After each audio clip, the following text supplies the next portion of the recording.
Alea, what's wrong? I'm really sad right now. I just learned about the last queen of Hawaii. I learned that she lost her kingdom and was even arrested and imprisoned. Why? I'm so confused. Well, let me share with you my version of her story told to me by my uncle. I know you really feel better after you hear her story, knowing who she really was. Yes, also my childhood days, I've learned the stories of Liliʻuokalani through my ohana. My tutu even shared with us an iwi pledge that we would recite that would help us continue her legacy. After you hear that story, I will share with you that pledge.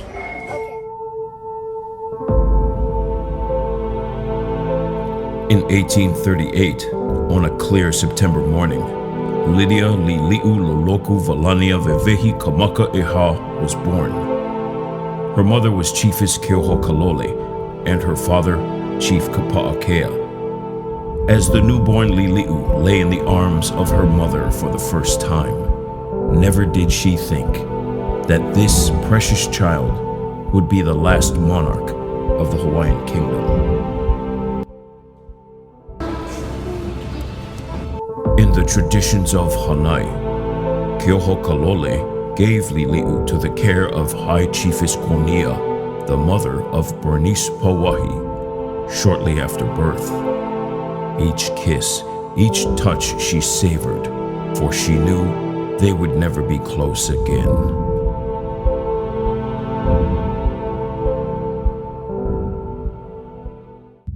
Liliʻu came from a family of poets and historians, those who kept by memory the genealogy and events of the ancestors. It was during her childhood that Liliʻu remembered the stories of the first reigning King Kamehameha, who, together with her great-grandfather Chief Keaweaheulu and several other chiefs, conquered the islands through great battles, uniting all the islands into one kingdom.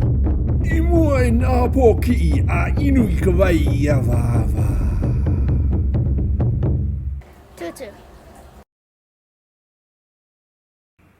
The young Liliʻu had shown musical talent at an early age. She had perfect pitch and played numerous musical instruments. Later, as an adult, she composed many songs. To compose was as natural to her as to breathe. Music was her consolation, and it helped her speak directly to her people. In 1874, Liliʻu's brother, David Kalākaua, was elected as the monarchical king of Hawaii. His legacies are many. Iolani Palace is an ever-present reminder to Hawaii and the world of a man who truly knew how to be an innovative king. Yet, known as the Merry Monarch, Hawaiian music and dance survives and thrives today in large part through Kalākaua's efforts. Against strong opposition, he fostered the revival of Hawaiian culture.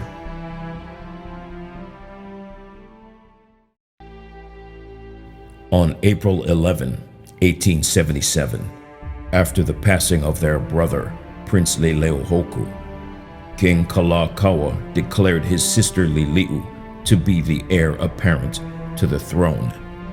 Liliʻu then became known as Princess Liliʻuokalani. Her name change was her brother's wish to solidify her as royal. The Hawaiian people admired Liliʻuokalani. She had the support and love of her people throughout the kingdom. Their aloha for her was the foundation upon which she would heavily depend on in the years to come.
In Kalākaua's later years as king, growing foreign influences were slowly affecting the monarchy. The wealthy group of pro-America businessmen felt the king should share his power and authority. As the political and economic struggle for power intensified, not only was his authority declining, so was his health as well.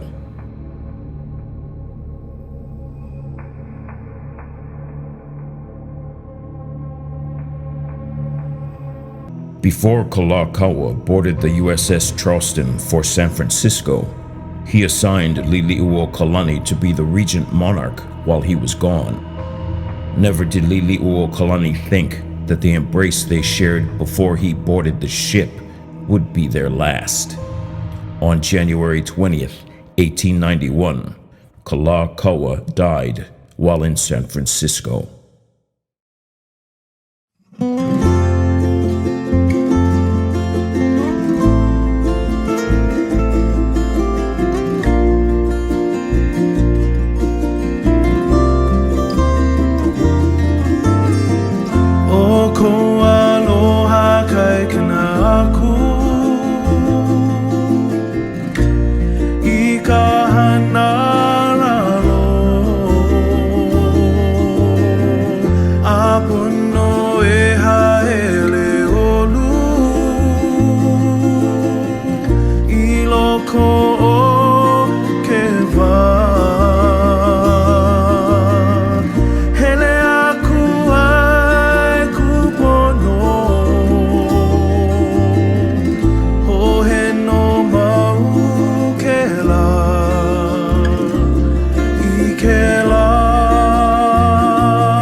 With the passing of Kalākaua, Liliʻuokalani began her reign as queen. Immediately, She proclaimed her niece, Ka'iulani, as princess and heir apparent to the throne. Princess Ka'iulani's mother was Queen Liliʻuokalani's sister, Miriam Likelike, who passed away in 1887. Princess Ka'iulani loved her Aunt Lili'u dearly. Oh, how she loved it when she had the opportunity to visit her aunt, especially during those times when the family would gather and enjoy a day of music and dance. O makala puoluma hie ele no kamaka eha ele no hoie Liliʻuokalani e.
For 2 years, the Queen struggled to keep alive what was left of the people's native rights.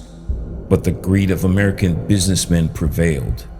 The self-proclaimed provisional government, assisted by the military forces of the United States, executed their plans to threaten and remove her from her throne. We, the citizens and residents of the Hawaiian Islands, acting for the public safety and the common good, hereby proclaims as follows. 1. The monarchical Hawaiian system of government is hereby abolished. 2. A provisional government is hereby established to exist until terms of union with the United States of America have been negotiated and agreed upon. And 3. All officers under the existing government are hereby requested to continue their functions, with the exception, and this is very important, with the exception of Queen Liliʻuokalani and her supporters. Friends, rest assured, the Queen is no more.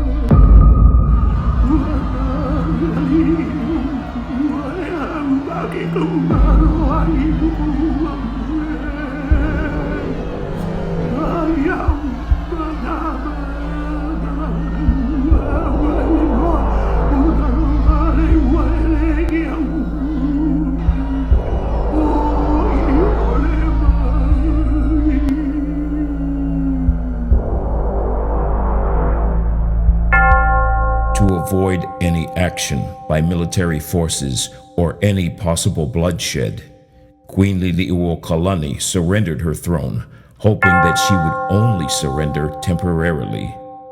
That afternoon, the Queen left Iolani Palace and walked back to her home at Washington Place alone. This was the darkest moment in Hawaiian history.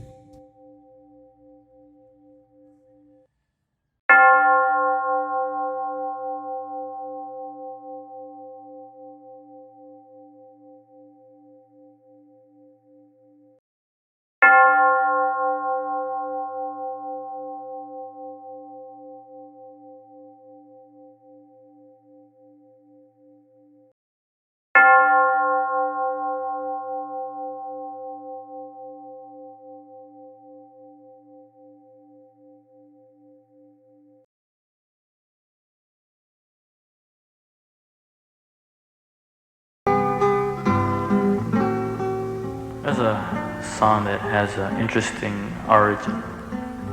It was written in a prison.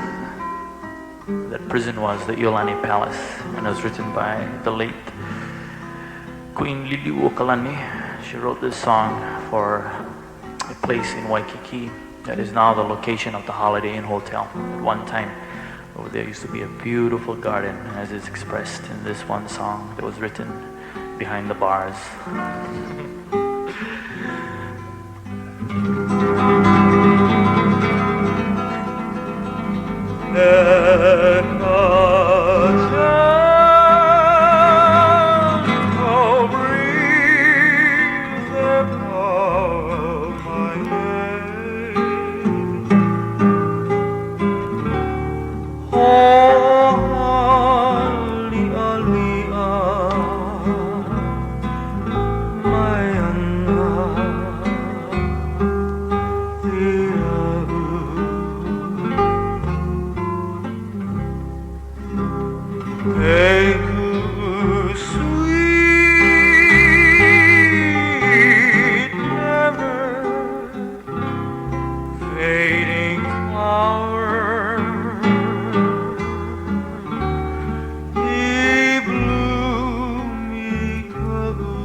Liliʻuokalani never returned to the throne.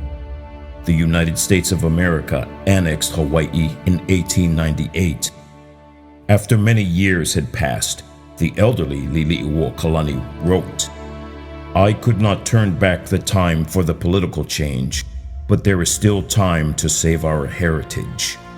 You must never cease to act because you fear you may fail." Liliʻuokalani was right. Her message of e mau ana, to continue on, still echoes today. We look to our young people to ho'omau, gladly carry the people of Hawaii forward. Indeed, the birth of a new nation is at hand. Ua mau ke o ka ʻāina I ka pono. Ua mau ke o ka ʻāina I ka pono. Ua mau ke o ka ʻāina I ka pono. Ua mau ke o ka ʻāina I ka pono. Ua mau ke o ka ʻāina I ka pono. Ua mau ke o ka ʻāina I ka pono. I will pledge allegiance to my people, the Kanaka Maoli of this land. I will care for the ʻāina as it cared for my people for generations. I will care for the streams, oceans, and beaches, which brings us life. I will always remember my kapuna, those with us and those who have passed. I will continue ʻŌlaʻa, my native language. I'll be like the shark and boldly protect my heritage. I'll be like the olona and bind my people together. I'll be like the eel hawk, always searching beyond the horizon. And above all, I will praise and give thanks to Kalākaua, makers of all things. Ua mau ke o ka ʻāina I ka pono. Ua mau ke o ka ʻāina I ka pono. Ua mau ke o ka ʻāina I ka pono. Ua mau ke o ka ʻāina I ka pono. Ua mau ke o ka ʻāina I ka pono. Ua mau ke o ka ʻāina I ka pono.